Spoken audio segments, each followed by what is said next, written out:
Well, this story is about a true thing that happened at a nursing home where I was working many years ago. I was working third shift, which ran from 11 p.m. to 7 a.m.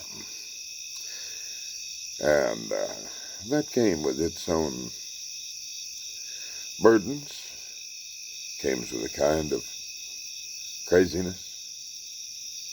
Little old ladies getting up in the middle of the night.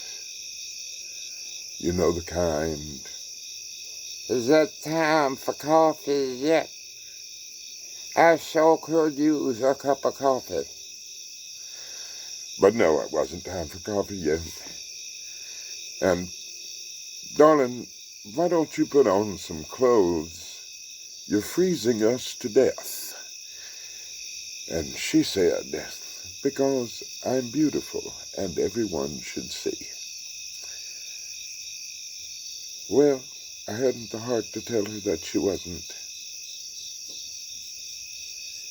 There was something in her heart at that moment that was beautiful. But she was freezing us to death, so I threw a blanket around her and asked her to please go back to bed. It wasn't time to be up. It seems like it's about 3 or 4 in the morning that all the crazy stuff happens.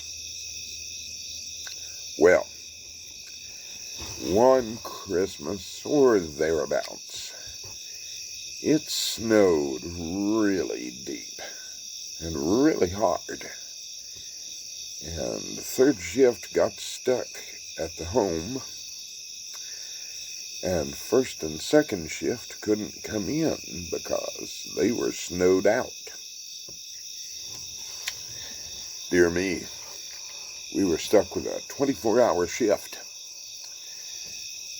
And you know that during a 24-hour shift, anywhere, some crazy stuff is going to happen. We had a nurse there. Oh, she was good. She was so professional. She was.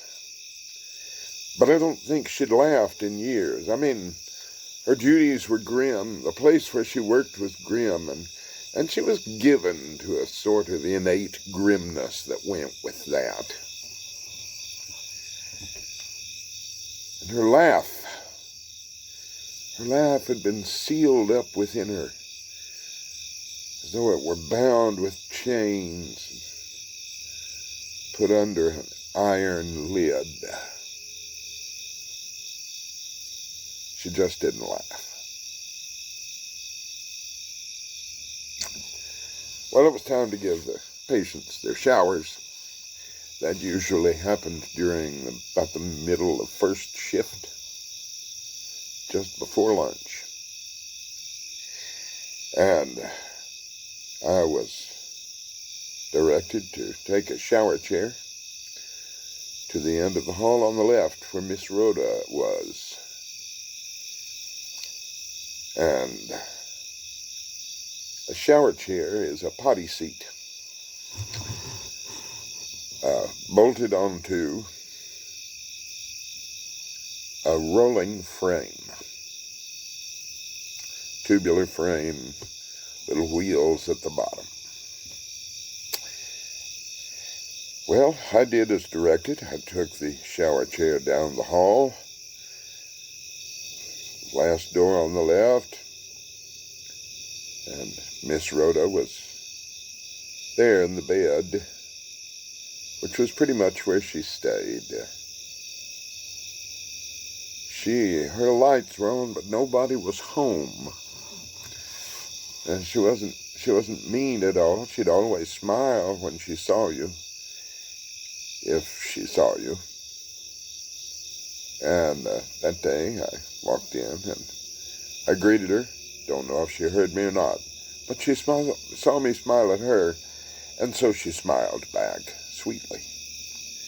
And I reached out and she took my hands and I sat her up on the bed, pulled the shower chair next to her, and put her into it. Now, what she was dressed in was a hospital gown, That's sealed up entirely in the front and wide open to the whole world at the back. And she sat down and off we went. And as we made it about a quarter of the way down the hall, her body realized that the thing on which she was sitting was a familiar shape. And bodies thinking the way that they do, oh, it's an appropriate time to do the thing that one does when one is sitting on one of these. And it began to hit the floor. And so instead of walking straight behind her, I was now walking bow-legged behind her. And there at the nurse's station, beyond which was the shower room, stood the nurse. And I looked her right in the eye. And I sang, "Happy trails to you until we meet again." I didn't get to finish the song because she began very uncharacteristically to laugh.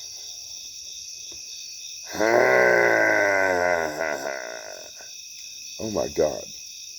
It was like a buzzsaw cutting through a tin barn. It was a terrible, terrible sound.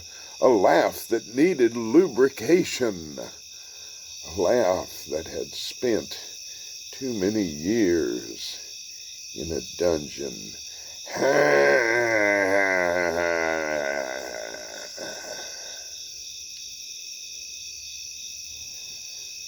As I say, she was a very professional nurse and treated all of her staff equally. But after that occasion, I think maybe she treated me just a little bit better than the rest.